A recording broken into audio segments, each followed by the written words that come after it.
बोले श्री लक्ष्मी नारायण भगवान की। श्रीमन नारायण लक्ष्मी नारायण श्रीमन नारायण लक्ष्मी नारायण श्रीमन नारायण नारायण नारायण श्रीमन नारायण नारायण श्रीमन नारायण जगो नारायण श्रीमन नारायण जगो नारायण लक्ष्मी नारायण नारायण नारायण लक्ष्मी नारायण नारायण नारायण। बोलिए श्री लक्ष्मी नारायण भगवान की। श्री भाष्यकार भगवान श्री रामानुजाचार्य स्वामी महाराज की। विश्ववन जगदाचार्य श्री त्रिरंगी स्वामी जी महाराज की। हरि ओम शांति शांति शांति। अनंताचार्य कृपया वेदांतद्वयपारगम रामकृष्णामिषद्भट्ट विश्वक्सेन मुनिं भजे। काषायं यज्ञसूत्रं शुचिवपुषितधा चोदपुण्ड्रं च भाले। यस्यास्ते दक्षहस्ते कलिकुमतिगिरीन्द्रेन्द्रभद्रं त्रिदण्डं। संसाराग्नि प्रशान्त्यै धृतजलममलं दारुपात्रं पवित्रं। श्रीविश्वक्सेन सूरे पदकमलयुगं श्रेयसे संश्रयामि। लक्ष्मीनाथु समारम्भां नाथयामुनमध्यमाम् अस्मदाचार्यपर्यन्तां वन्दे गुरुपरम्पराम्। नारायणाय विद्महे वासुदेवाय धीमहि तन्नो विष्णु प्रचोदयात्। महालक्ष्म्यै च विद्महे विष्णुपत्न्यै च धीमहि तन्नो लक्ष्मी प्रचोदयात् तन्नो लक्ष्मी प्रचोदयात्। परमाराध्य श्री लक्ष्मी नारायण भगवान प्रातः स्मरणीय पूज्य गुरुदेव श्री त्रिरंगी स्वामी जी महाराज के युगल चरणों में कोटिशा नमन। भगवत भागवत आचार्य से कैंकर्य पारायण महानुभाव हरिद्वार की पावन भूमि से चलकर आए हुए जगत गुरु रामानुजाचार्य स्वामी वैकुंठनाथ जी महाराज द्वारा कथा श्रवण करते आ रहे हैं। इन पावन भूमि पर पावन कथा को मैं भी निवेदन करूंगा। पावन कथा प्रसंग अंतर्गत पिछले दिन मैंने निवेदन किया था। गंगा का पावन तट है, सुखताल क्षेत्र है। राजा परीक्षित की आयु मात्र 7 दिन की ही बची हुई है। सुखदेव जी महाराज भी राजा परीक्षित की मृत्यु को मंगल करने के लिए पहुंचे हुए। पूरी दुनिया के संत महात्मा अपनी अपनी साधना को छोड़ करके राजा परीक्षित की मृत्यु को मंगल करने के लिए आए। राजा परीक्षित सभी संतों को अभिवादन किए, वंदन किए, स्वागत, अभिनंदन, वंदन, स्वागत करने के बाद राजा परीक्षित ने सभी संतों के सामने प्रार्थना की, हे ईश्वर, हे मुनिवर, हे संतगण, मैं आप लोग से जानना चाहता हूं, ऋषि पुत्र द्वारा हमें श्राप दिया गया है कि वरदान दिया गया है, मैं जानना चाहता हूं। सभी संतों ने एक स्वर से कहा, श्राप दिया गया है। राजा परीक्षित कहे, कैसे मैं श्राप मानूं? महाराज, ये क्या श्राप का परिणाम है कि जिन संतों के दर्शन करने के लिए बहुत कोसों दूर जाना पड़ता है, एक संत के कहीं कुछ समय तक झलक प्राप्त होता है।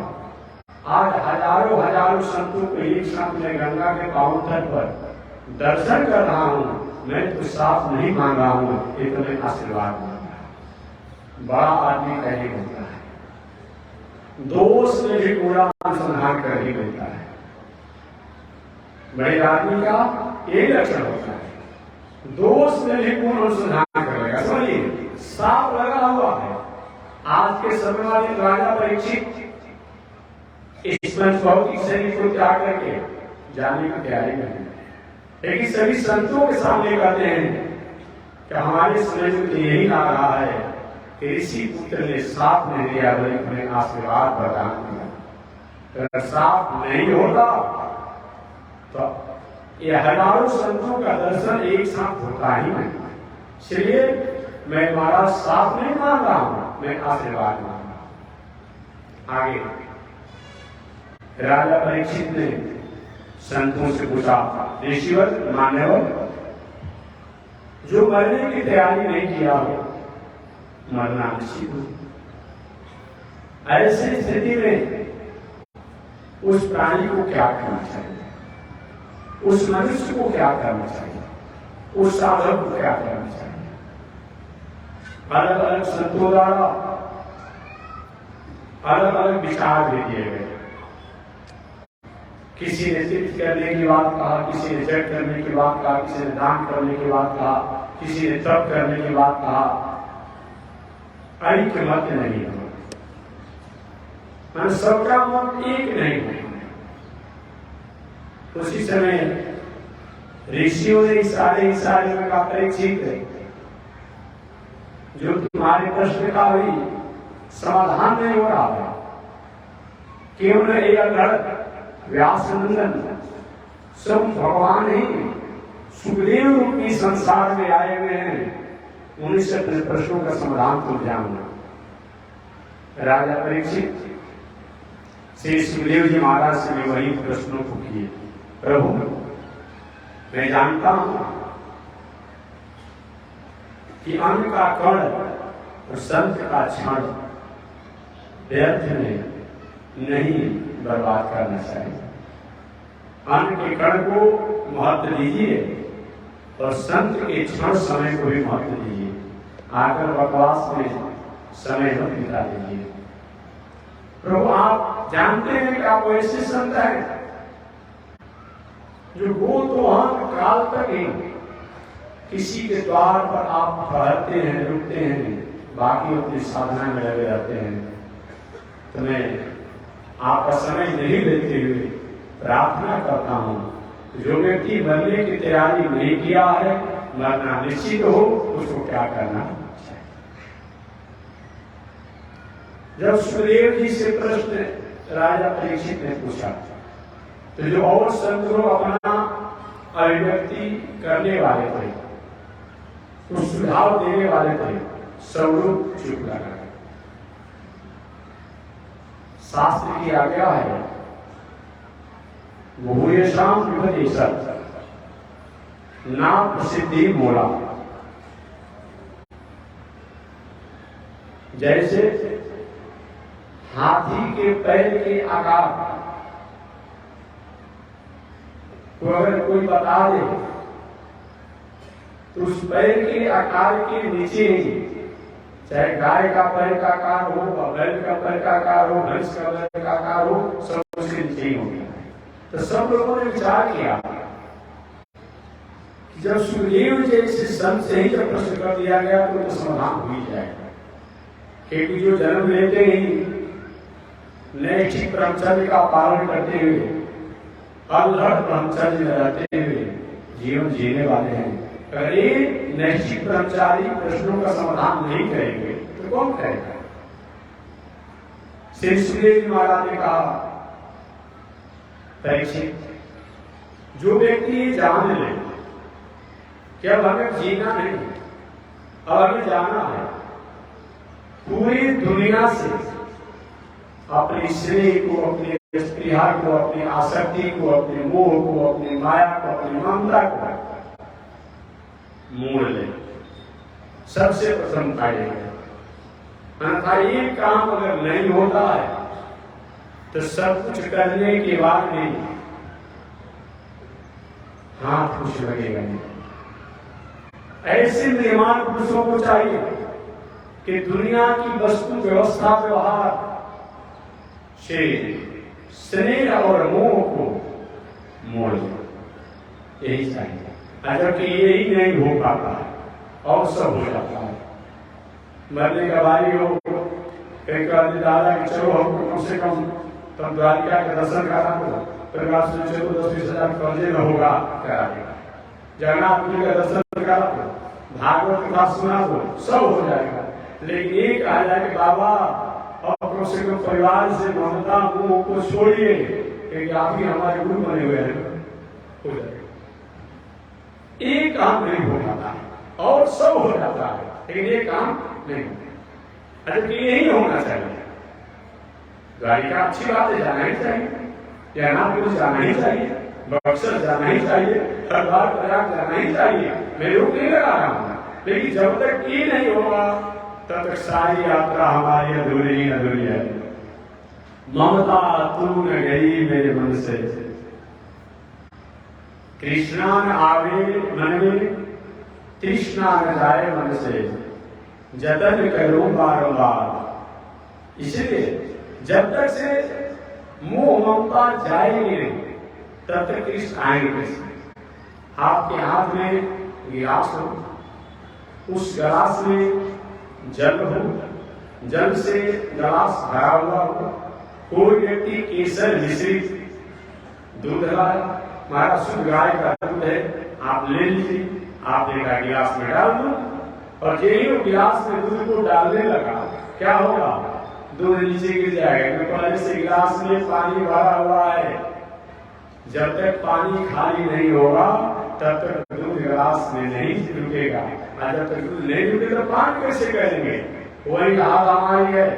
जब तक से हमारे मुंह तृष्णा तृष्णा इत्यादि जो भरा हुआ है, इसको खाली नहीं करेंगे तब तक से वो भक्ति परमात्मा के स्वरूप की स्थिति कैसे होगी? तो जो भी दुनिया में कथा प्रवचन जय दान हम करते हैं, सबका एक यही मात्र है कि किसी भी परिस्थिति में किसी भी तरह से दुनिया की जो स्थितियां हो उनसे अपने को मोड़िए। दो उपाय है, दो उपाय है। एक उपाय तो है, अगर नहीं छूट रहा है तो उसका उपाय अलग है, या तो छोड़ने में कठिनाई है, छोड़ने में कठिनाई है। घर द्वार पत्नी बाल बच्चे बहुत मुश्किल काम है, बहुत मुश्किल काम है, इतना सहज नहीं है। कथा तो होती ही रहती है अपने आप में, बहुत मुश्किल काम हो नहीं पाता। तो सबसे अच्छा उपाय यही है, जब छूट नहीं रहा है तो जोड़ लीजिए। एक नहीं, घर हमारा है, परिवार पत्नी हमारे हैं, बाल बच्चे हमारे हैं, रुपया पैसा हमारा है, मकान दलान हमारा है, संबंधी हित नाता सभी हमारे हैं, तो भगवान भी हमारे हैं, धर्म भी हमारा है। ये जोड़ करके अगर संसार के वस्तुओं को अपने उपयोग में लिया जाता है तो हर वस्तु ही हमारे जीवन के लिए वह जोग हो जाता है। यही उपाय समझना। मैं नहीं कहता आप मुझे महात्मा जी क्या आपने अपने मन से इस विचार दर्शन को दे दिया कि कहीं पढ़ लिया आप है या किसी का और विचार है? मैं अपना विचार दे क्या सकता हूं? मैं होता कौन देने वाला? मेरा क्या अधिकार बनता है? मैं अपना विचार कभी नहीं दूंगा। जो कुछ पढ़ा गया है, सुना गया है, गुना गया है, उसी को मैं बताऊंगा। रामचरितमानस में तुम ही निवेदित भोजन करहूं, आपने पढ़ा होगा। उनको निवेदन करके वस्तु व्यवस्था व्यवहार को स्वीकार कीजिए। बस श्रीमद् भागवत महापुराण की ग्रंथ स्कंद में आएगा तो हम लोग दूसरे स्कंद में प्रवेश कर रहे हैं। तो श्रीमद् भागवत महापुराण में कहा गया है कायेन वाचा मनसेन्द्रियैर्वा बोध्यात्मना नुसित स्वभावात् करोमि यज्ञात् सकलं परस्मै नारायणाय समर्पयेत। कायेन वाचा, शरीर द्वारा, वाणी द्वारा, इंद्रियों द्वारा, इंद्रियों के स्वभाव द्वारा, आत्मा द्वारा जो कर्म हो वह कर्म और कर्म के फल को परमात्मा के चरणों में अर्पण कर दीजिए। बस हो गया। इससे बड़ा श्रेष्ठ साधन नहीं। इसमें किसी वस्तु को त्याग नहीं किया जाता है।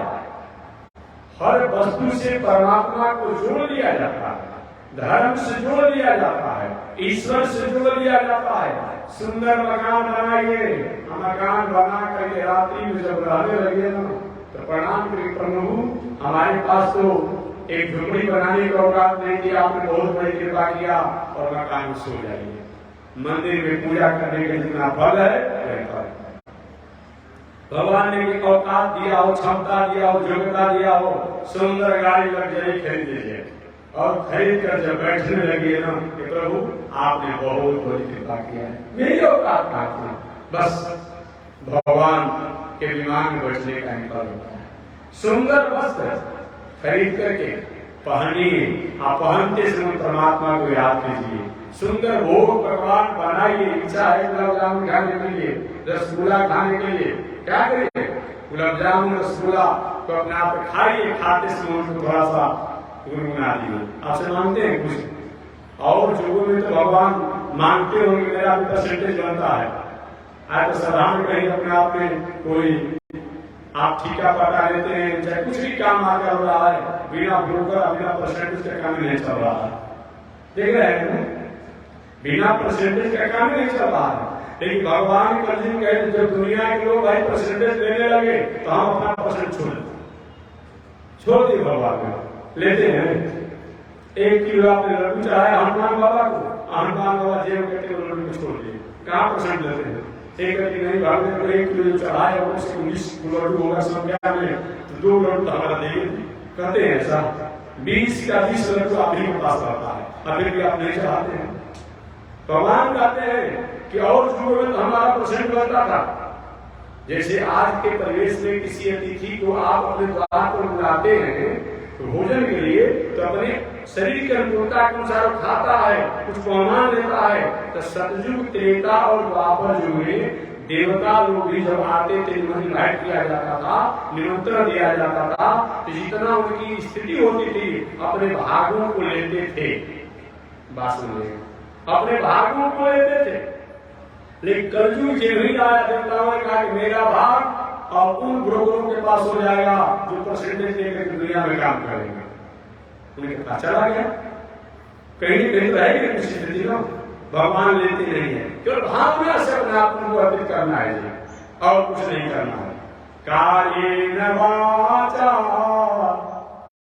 मनसेन्द्रियैर्वा बोध्यात्मना नुसित स्वभावात् करोमि यज्ञात् सकलं परस्मै नारायणाय समर्पयेत। यही पाठ है। आगे सुखदेव जी महाराज ने कहा परीक्षित परमात्मा के जो स्वरूप है परमात्मा के जो आकार है वो परमात्मा के स्वरूप आकार में ही प्रकृति के सभी चीजों का आरोपण है, उसी से हैं या उसी से अपने आप प्रकट हुए हैं। तो परमात्मा को चिंतन करते समय, ध्यान करते समय ये मानना चाहिए भगवान अमुक में अमुक है, अमुक में अमुक है, और वहां स्थिति नहीं हो रहा हो, कहीं तुम सांख्य दर्शन के विचारक हो, हम भाई रामकृष्ण बाबा नरसिंह को नहीं मानते हैं, नारायण को नहीं मानते हैं, तो प्रकृति को ही परमात्मा मानो। प्रकृति भी परमात्मा का स्वरूप है। वायु प्रत्यक्ष देवता, अग्नि प्रत्यक्ष देवता, सूर्य प्रत्यक्ष देवता, चंद्रमा प्रत्यक्ष देवता, सब प्रत्यक्ष है। अगर परमात्मा में आपकी भावना नहीं हो पा रही हो तो प्रकृति में ही भावना करिए परमात्मा की। होगा क्या कि प्रकृति में परमात्मा की भावना करेंगे, एक दिन प्रकृति में भावना करने का परिणाम होगा कि परमात्मा में आपकी भावना स्थित हो जाएगी। ये विचार करके करना चाहिए। आगे सुखदेव महाराज ने कहा कि भगवान का पैर का जो तलवा है, भगवान के पैर का तलवा जो है उसको पाताल लोक मानना चाहिए। पाताल लोक का मतलब भगवान के पैर का तलवा।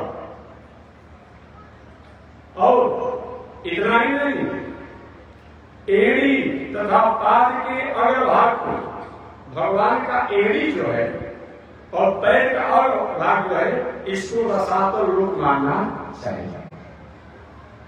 पुनः आगे कहते हैं भगवान का दोनों गुल्फा जो है, गुल्फ जो है, या दोनों एड़ी की जो गांठें, देखो आप क्या कर रहे हो, कहाँ चला गया दोस्तों, देखो वहां से होगा जनरेटर के यहाँ से ठीक कराओ, फिर जनरेटर के यहाँ से देखिए तार से खराब ठीक कराइए। भगवान की जो गुल्फ या एड़ी और गांठी जो है, इसको महातप अपने आप मानना चाहिए।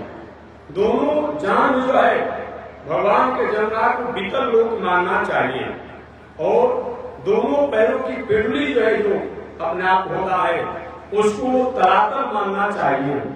दोनों घुटने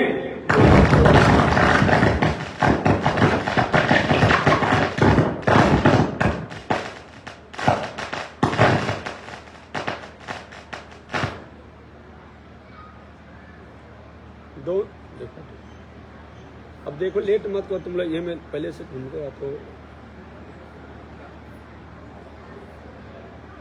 बहुत मैं तार दूसरा में कनेक्शन दे दो,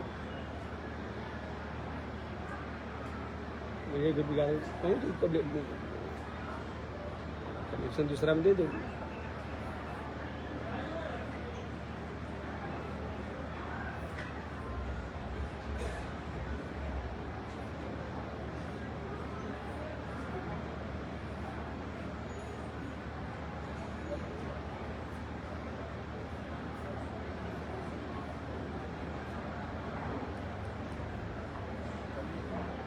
अरे उसी को बनाओ ना भाई, क्या भेग बिगाड़ दिया तुम लोगों। काम करता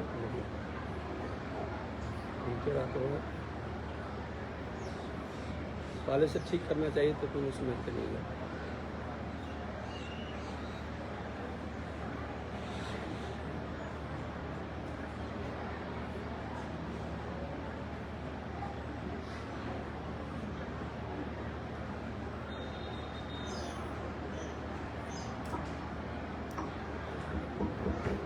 नारायण नारायण देख कर कर मत कीजिए, कल उसको तार को इधर को आवाज बढ़ाओ उसको।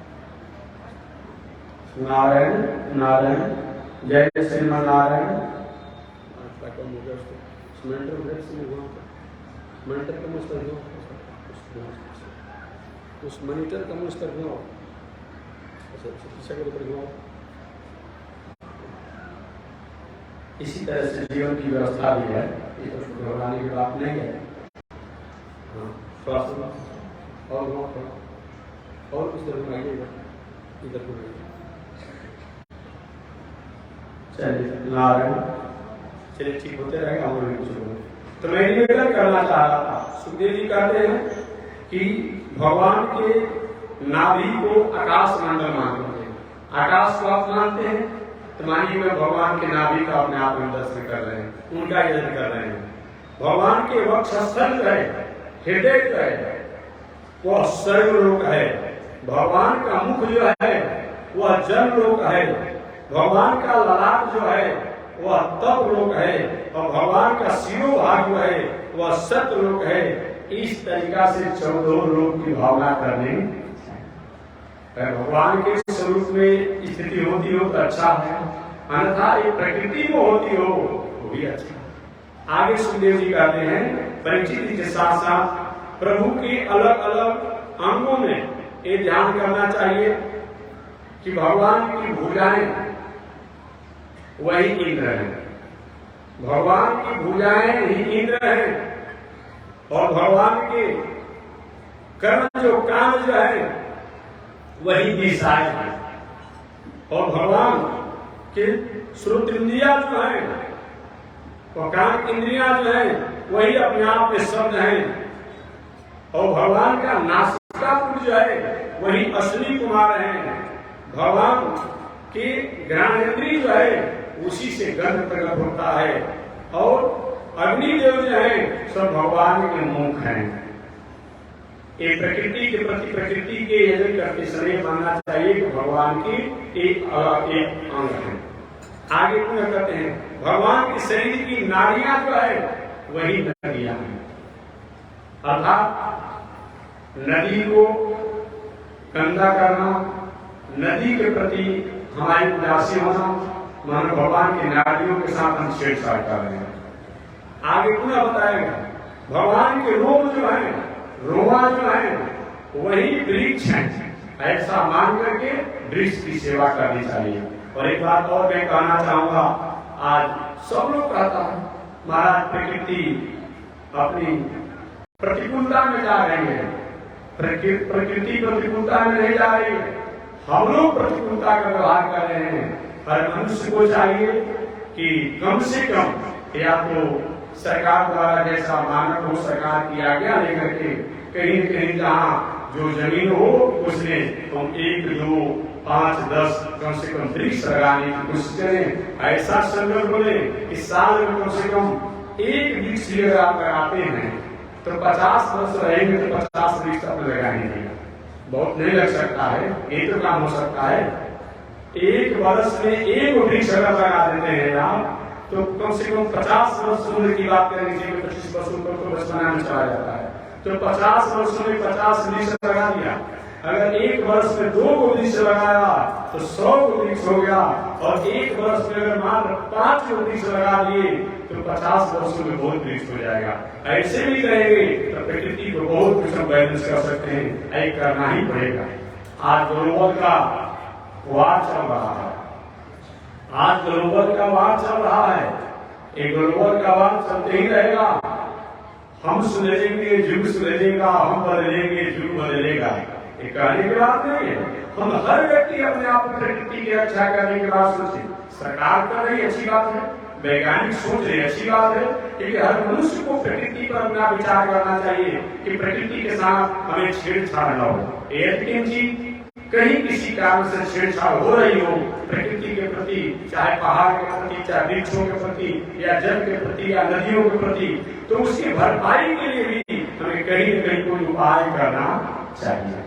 अगर कहीं एक कुआं किसी कारण से हमारे घर के बीच में आंगन में पड़ जा रहा है तो कुआं को आपने भर दिया, ठीक बात है, लेकिन उस कुआं का भरपाई और कहीं किसी को घर द्वारा सरोवर द्वारा होना चाहिए, उस पर भी थोड़ा खुदाई करके और संरक्षण करना चाहिए।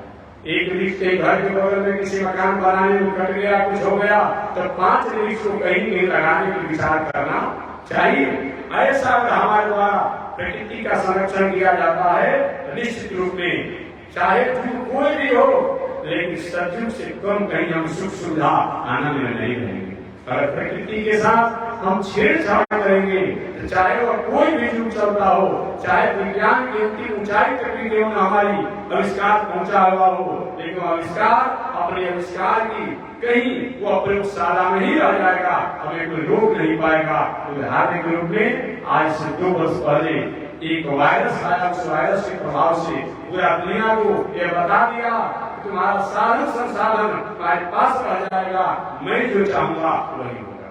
एक कहने की बात नहीं है। बड़े बड़े संपत्ति वाले लोग भी अपने को अपना औकात का पता चल गया, बड़े बड़े लोगों को पता चल गया। इसलिए प्रकृति के साथ छेड़छाड़ न हो, किसी कारण से हो रही हो उसकी भरपाई भी हमें करना चाहिए।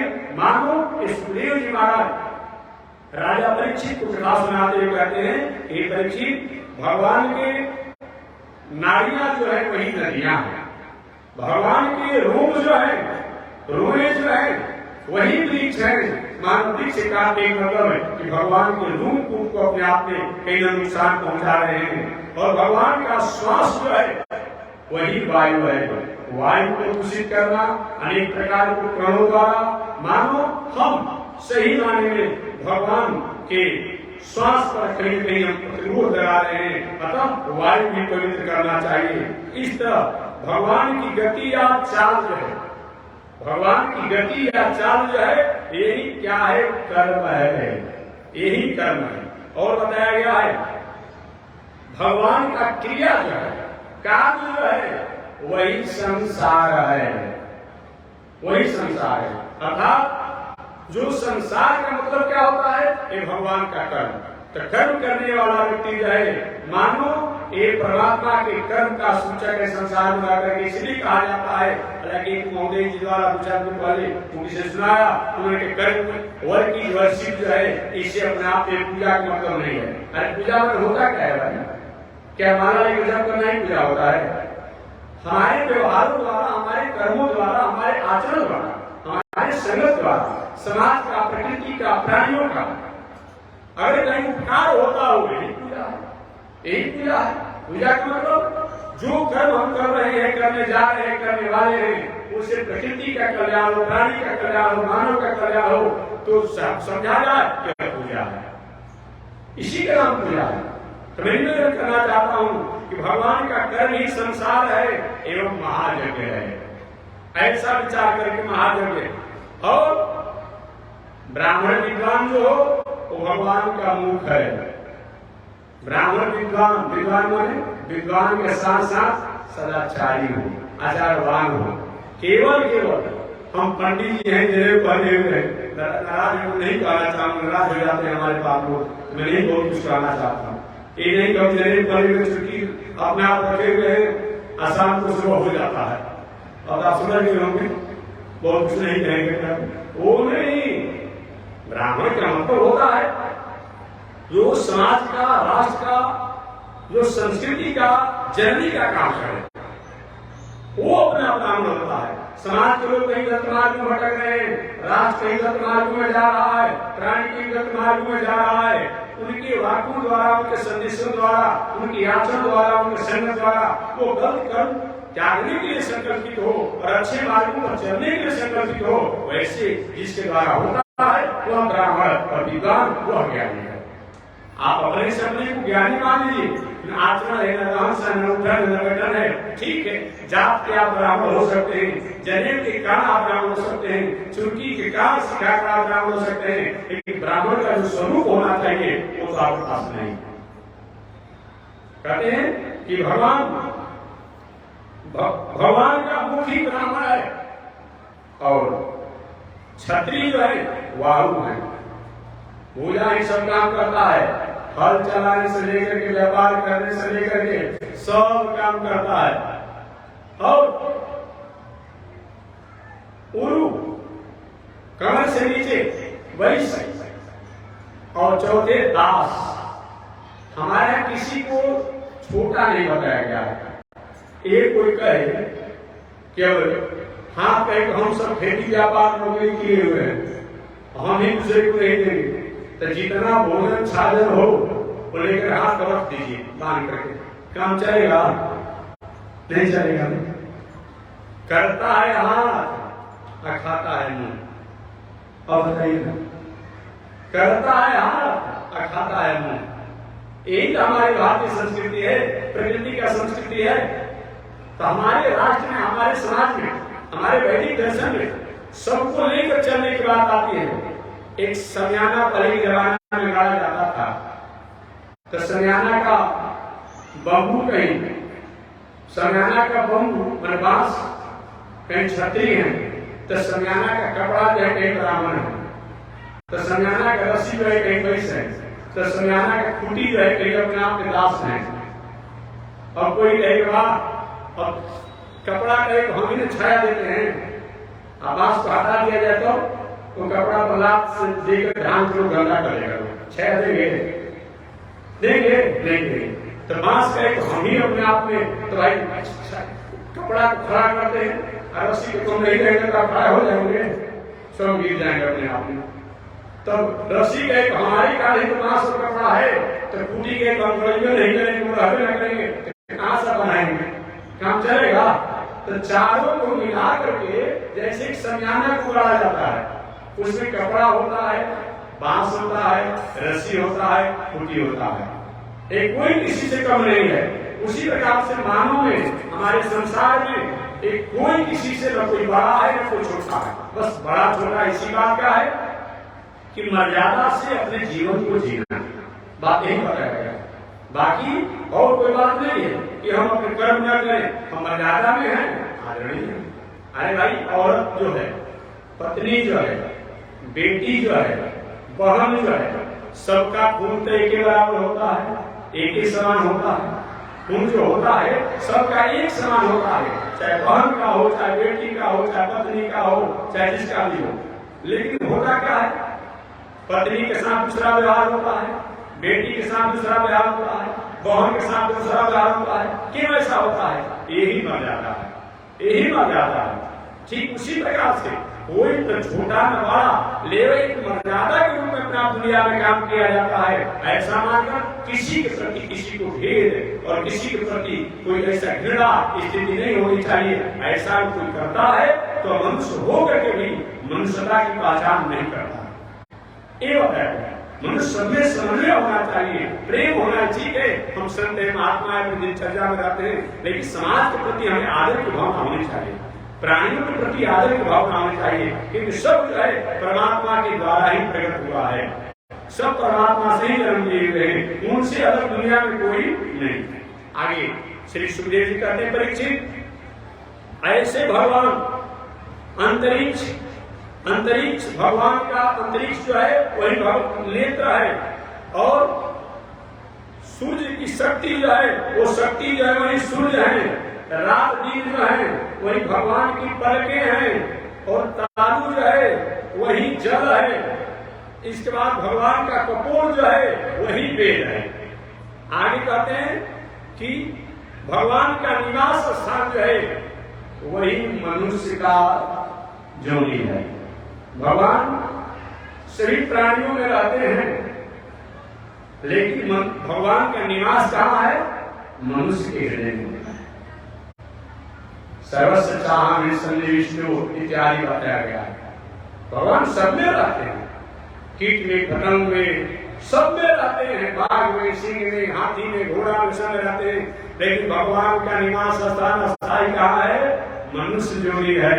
ऐसे मनुष्य जोनी भगवान जिस मनुष्य में अपना निवास बताते हैं भागवत के अनुसार, और उस मनुष्य शरीर में कूड़ा करकट डालना चाहिए, उपद्रव में घोल होना चाहिए, ऐसा होता हो इसको विचार करना चाहिए। कहते हैं कि भगवान प्रभु का निवास स्थान मनुष्य है, मनुष्य का शरीर ही भगवान का निवास स्थान बताया गया है। इस प्रकार चंद्र, सूर्य, ग्रह, नक्षत्र, तारे, समुद्र, द्वीप, पर्वत, पशु, पंछी, कीट, पतंग, ये सभी भगवान के अंग हैं। जो भी हैं ये सब भगवान के अंग हैं। ऐसा विचार कर अगर साधक का मन भगवान के रूप में नहीं लगता हो, भगवान के रूप में नहीं लगता हो, तो अलग अलग प्रकृति के जो हैं चाहे पृथ्वी के प्रति, जल के प्रति, अग्नि के प्रति, उसी को यजन करे, उससे भी परमात्मा की आराधना हो जाती। आगे श्री सुखदेव जी ने कहा, परीक्षित, इसके साथ साथ जो मनुष्य मरने की तैयारी नहीं किया हो और मरना निश्चित हो, उस व्यक्ति को बताया गया है, जीतासनो जित श्वासो जित संगो जितेन्द्रिया अस्थूले भगवतो रूपे मन संधारे दिया। सबसे पहले साधक मनुष्य को चाहिए जो मरने की तैयारी नहीं किया हो और मरना निश्चित हो, उसको सबसे पहले बताया गया है अपना आसन जीतना चाहिए। बैठने का आसन, शास्त्र में आसन 84 बताए गए, 84 प्रकार का आसन होता है। उन 84 प्रकार के आसनों में 2 आसन मुख्य हैं, एक पद्मासन, दूसरा है सिंहासन। पद्मासन का मतलब तो आप जानते होंगे, पढ़े लिखे होंगे। बाएं पैर की एड़ी को दाहिने पैर के जंघा पर रखना और दाहिने पैर की एड़ी को बाएं जंघा पर रखना, ग्रीवा सोझ होकर के बैठ जाना, नासिका के अग्रभागों को देखते हुए आधे नेत्र को खोला और आधे नेत्र को बंद, ऐसे बैठ करके चिंतन ध्यान करना, इसका नाम है पद्मासन। इसमें सोझ होना चाहिए, पीठ जो सीधा होना चाहिए, लेकिन ये सबके लिए नहीं है, याद रखिएगा। ये सबको नहीं करना चाहिए। घुटने का कोई रोगी हो, कमर का रोगी हो, गर्दन का रोगी हो और कोई हो, अगर ऐसा कुछ करेगा और कुछ इधर उधर हड्डी का छटक जाएगा, रोग हो जाएगा, मांस मिलेगा। इसलिए आसन अच्छा है लेकिन सबके लिए अच्छा नहीं। हालांकि पद्मासन सबसे श्रेष्ठ बताया गया है। इस आसन में बैठने से ध्यान जल्दी एकाग्र होता है। क्या होता है? ध्यान। लेकिन जो बूढ़ हो, बुजुर्ग हो, रोगी हो, उनको ये आसन नहीं करना चाहिए, अन्यथा कुछ न कुछ शरीर में और दूसरी कुछ विषम परिस्थितियां आने की संभावना बन जाएगी। अतः लेकिन जो स्वस्थ हो, बालक हो, वे पद्मासन को लगा करके बैठ सकते हैं। जैसे मैंने बताया कि दाहिने पैर की एड़ी को बाएं पैर के जंघा पर और बाएं पैर की एड़ी को दाहिने पैर के जंघा पर रखना, अपने सोच सीधा बैठना, ये पद्मासन। दूसरा सिद्धासन। ये करने के लिए मैं एक निवेदन कर दूं, जैसे कि आप देखेंगे यही सबसे श्रेष्ठ आसन है। ऐसे बैठना ये सबसे श्रेष्ठ आसन है। ये पद्मासन जो है सबसे योग शास्त्र में श्रेष्ठ आसन बताया गया है। लेकिन ये जिसका अभ्यास हो, जो योग साधना करता हो या बालक हो, उनके लिए वृद्ध जो हो, टेढ़े के रोगी हो, घुटने के रोगी हो, कमर के रोगी आदि हो, उनको ऐसा नहीं करना चाहिए, अन्यथा कुछ दूसरा उसमें विषम परिस्थितियां आ सकती हैं। दूसरा आसन सिद्धासन। सिद्धासन का मतलब क्या होता है? बाएं पैर की एड़ी को लवशंका मार्ग के नीचे रखना और दाहिने पैर की एड़ी को लवशंका मार्ग के ऊपर रखना। ये रह करके और बैठना, इसका भी नाम सिंहासन है। ये भी अच्छा है, इससे भी ध्यान एकाग्र होता है। बाकी अगर दोनों आसन नहीं हो रहा हो तो सुखासन। क्या चीज? सुखासन। सुखासन का मतलब क्या होता है? जिसको आप अपनी भाषा में पलस्ती लगा के बैठने के लिए। क्या चीज? पलस्ती लगा कर बैठने के लिए, इसका नाम क्या है? सुखासन है। इन आसनों में पहले बैठने का अभ्यास करना चाहिए, 1 घंटा, 2 घंटा, 3 घंटा, 4 घंटा। इस व्यक्ति ने आसन सिद्ध कर लिया, वो व्यक्ति जहां बैठ जाता है इस लक्ष्यों को लेकर के, वो काम परमात्मा उसको पूरा करते हैं। आसन सिद्धि का बहुत बड़ा महत्व है। इसलिए और भी साधन आसन बहुत से हैं। कुछ ऐसे लोग होते हैं, कभी भी बताया गया कि कुछ लोग और पूजा पाठ में चुका मुका बैठने ऐसा नहीं होना चाहिए। वो आसन नहीं होना चाहिए, और किसी कार्य में हो तो आसन नहीं करना चाहिए, वो आसन ठीक नहीं है। मुखासन भी है, और भी वज्रासन जो है, वज्रासन केवल भोजन करने के बाद ही वज्रासन करना अच्छा होता है, जब सांगी को तेज करता है। इन्हें जब इच्छा हो तो वज्रासन बैठ लेंगे तो दूसरा ही कुछ रोग हो जाएगा। तो चलिए मैं प्रसंग कर चल रहा हूँ। श्री सुखदेव जी महाराज राजा परीक्षित के पूछने पर गए, परीक्षित जो व्यक्ति मरने की तैयारी नहीं किया हो, मरना निश्चित हो, उनको सबसे पहले बताया गया है कि हर श्वास श्वास पर परमात्मा की भावना कर ले। देखते फिरते चलते उठते बैठते वो यही मान ले कि भगवान किसी छवि में जो उसका हो अपने आप में, उस छवि स्वरूप को ध्यान चिंतन करे। उसके बाद जीतासनो, जीतासनो जित श्वासो जित संगो जितेन्द्रिया अस्थूले भगवतो रूपे मन संधारे दिया। जीतासनो, सबसे पहले अपने आसन, एक आसन पर अपने को जीते, अर्थात 2-4 घंटा बैठने का अभ्यास। ऐसे दूसरा जीतासन का मतलब अपना बैठक वाली जो है शुद्ध रखना चाहिए। नहीं तो हनुमान जी के मंदिर में जाकर हनुमान चालीसा पढ़े, दुर्गा सप्तशती पढ़े, सुंदरकांड पढ़े, जाकर बाद जहाँ गंभीर लोग बैठा वहीं जाकर लोग खींच रहे हैं, हम नहीं खींचने को सिर्फ बैठ रहे हैं। तो बैठने का मतलब क्या होगा कि एक न एक दिन आपको एकदम खींचने की इच्छा हो जाएगी। अर्थात आपको पूजा पाठ के अलावा भी आपका बैठक वाली जो होना चाहिए वो पवित्र जगहों पर होना चाहिए। ये आसन जीतने का मतलब होता है। जिसने आसन को शुद्ध नहीं किया वो व्यक्ति का सारा कार्य असफल हो जाता है।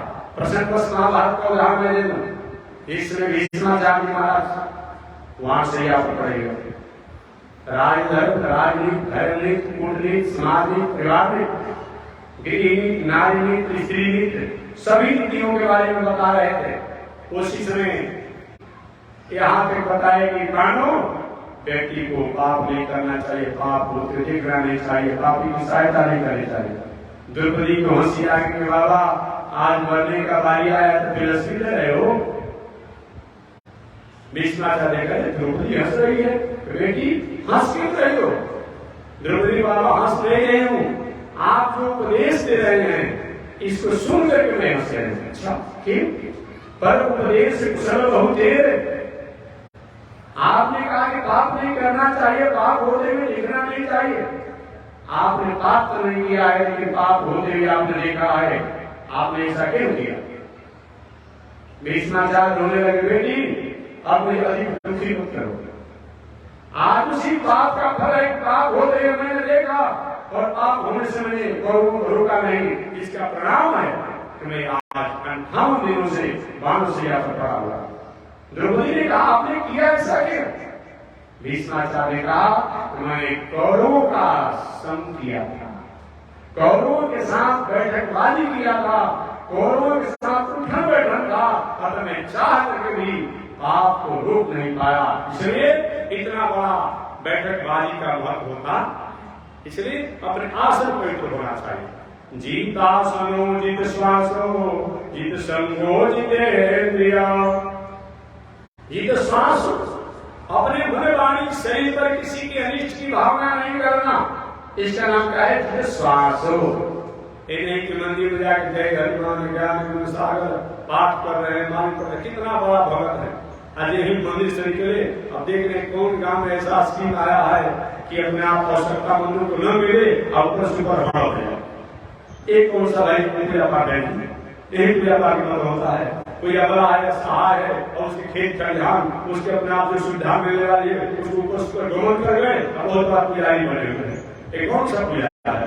नहीं, जीतासो जित श्वासो, अपने मन वाणी शरीर से किसी के अहित की भावना नहीं होना, एक भी दूसरा मरने वाले व्यक्ति को यह तय करना चाहिए। जीतासनो जित श्वासो जित संगो, और संग भी जीतना चाहिए। संगत से गुण होता है, संगत से गुण जा। ये भावना, ये भ्रमण जो है उड़ते उड़ते जा करके तुलसी के अकमल के फूलों में बैठ जाता है, गुलाब के फूलों में बैठ जाता है, माला बनाने वाला मालाकार उस पुष्पों को माला बनाता है और उसी के साथ वो भौरा भी जाकर मंदिर के में भगवान के गले में और उनके यहाँ चढ़ जाता है। बस तो उस भौरा को नहीं चढ़ाया गया, लेकिन फूल की संगत में आने का कारण उन्हें चढ़ गया। यही है संगत। अब वही भौरा कहीं अगर अपने आप में गंदगी पर चला जाए तो दूषित हो जाता है। तो संगत का बहुत बड़ा प्रभाव होता है। संगत के द्वारा जो अप्राप्त वस्तु है वो भी हम प्राप्त करते हैं। कुछ कहते हैं कि महात्मा जी पूजा पाठ करते हैं, हम नहीं करते तो सेवा से क्या हो जाएगा। एक हास्य में पौराणिक कथा कहकर के मैं वाणी को विराम